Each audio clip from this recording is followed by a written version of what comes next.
안녕하세요. 똘똘한 부동산입니다. 오늘 영상은 식당, 주점, 카페, 미용실 같은 업종에 관련된 내용인데요. 앞에 말씀드린 업종들은 사업자 등록 이전에 영업신고증을 발급받아야 하는데 이와 관련된 내용입니다. 저번 하수도 원인자 부담금에 관련된 영상도 다른 블로그나 유튜브에 없는 내용을 설명드리고자 노력을 했었는데 많은 분들이 반응도 좋고 추천들을 많이 해주셔서 이번 영업신고증 관련된 영상도 조금 다르고 남들이 말 안 해주는 내용을 좀 해드리고자 합니다. 촬영 전에 어디서부터 어디까지 말씀드려야 하나 고민을 많이 했는데요. 범위도 넓고 하고 싶은 말이 많다 보니까 제가 말씀드리다가 관련 없는 얘기를 하더라도 이해해 주시고 잠시만 집중해 주셔서 잘 따라오시면 아무도 말 안 해주는 정보를 꼭 얻어가실 수 있을 거라 생각됩니다.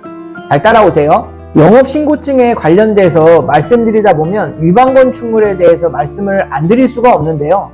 이 부분에 대해서 말씀드리도록 하겠습니다. 첫 번째로 신축 건물 같은 경우는 어차피 영업신고증을 신규로 발급받아야 되기 때문에 드릴 말씀이 별로 내용이 없습니다. 그냥 패스하도록 하고요.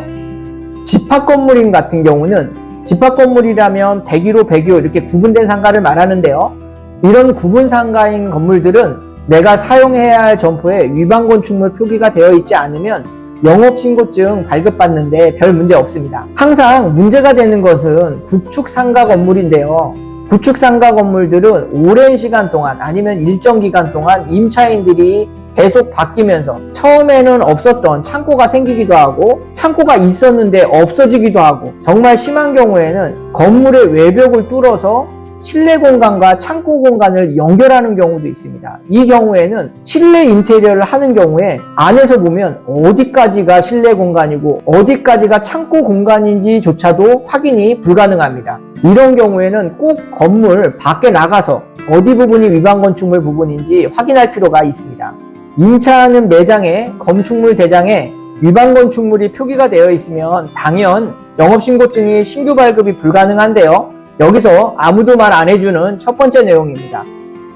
위반 건축물이 어디에 존재하느냐입니다. 만약 내가 1층 상가 어딘가를 임차하는데 위반 건축물이 뒷마당 어디 구석텅이에 창고 공간이 있다든가 아니면 4층 주택 부분에 발코니를 확장해서 위반 건축물이 잡혀 있을 경우에는 내 매장하고는 상관이 없으니 영업신고증이 발급받는데 아무런 문제가 없습니다. 여기서 한 가지 더 말씀드리자면 학원이나 저희 같은 공인중개사 사무소는 일반 건축물일지라도 건물 전체에 위반사항이 있으면 등록이 불가능합니다. 부동산은 예전부터 그랬던 것 같고 학원은 2년 전인가 법이 바뀐 것으로 알고 있습니다. 다시 영업신고증으로 돌아와서 해당 점포에 위반건축물이 존재할 경우 영업신고증이 신규 발급은 불가능하고 지위승계는 가능하다라는 말은 많이 들어보셨죠?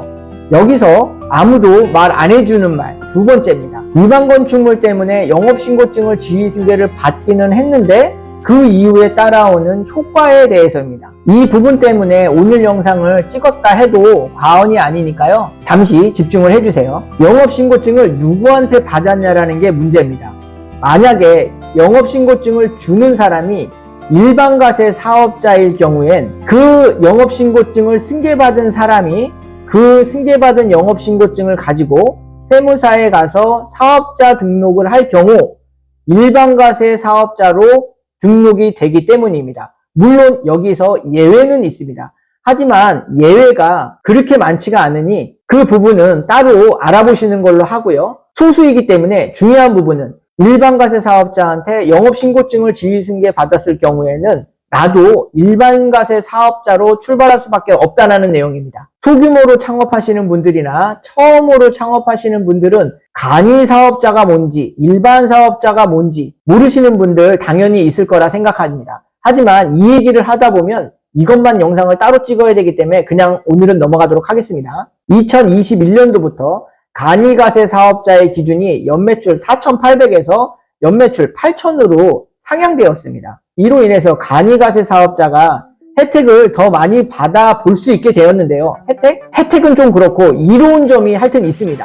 이로운 점이 있는 상황에 굳이 그걸 포기하고 일반 과세 사업자로 등록할 필요가 없는 만큼 점포를 선택하는데 신중하게 생각해봐야 합니다. 간이가세 사업자를 포기하면서까지 이 점포가 마음에 드느냐, 그만큼 저렴하게 구입을 했느냐, 이게 포인트겠죠. 예전에 저희 손님들 중에 영업신고증이 신규 발급받는 것보다 지휘승계 받는 게 편리하다고 해서 그 이유 하나만으로 지휘승계를 했는데 간이가세로 등록이 불가능하다라는 통보를 받고 그때 다시 폐업을 했었나 취소를 했었나 해서 결국은 영업신고증을 신규 발급받게 되었습니다.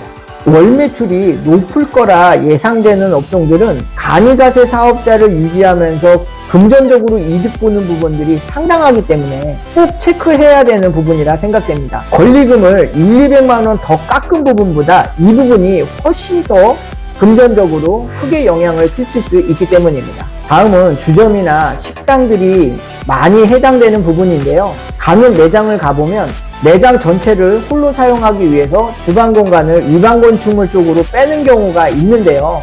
위반 건축물이 단속될 경우 처음에는 소유자에게 철거 명령이 내려옵니다.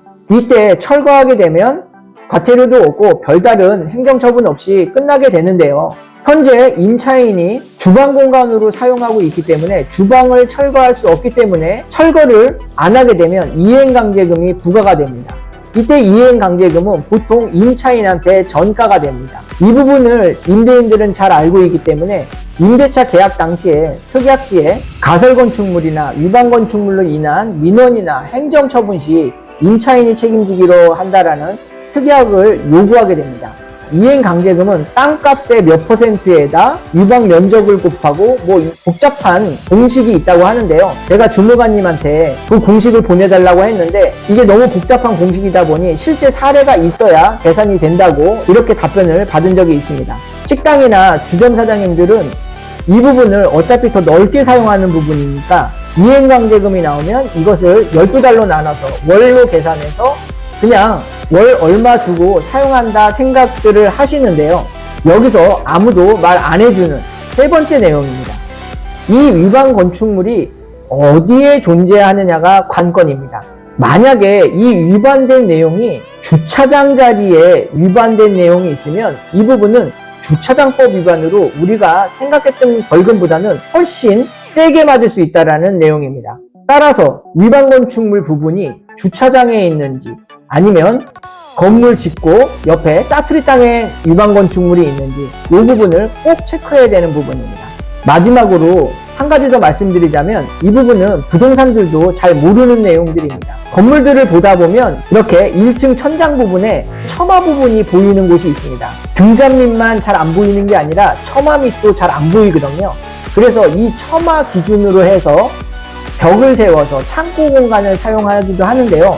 이 부분도 위반 건축물입니다. 지금까지 말씀드린 내용은 상가를 전문적으로 중개한다라는 부동산도 모르는 내용이고요.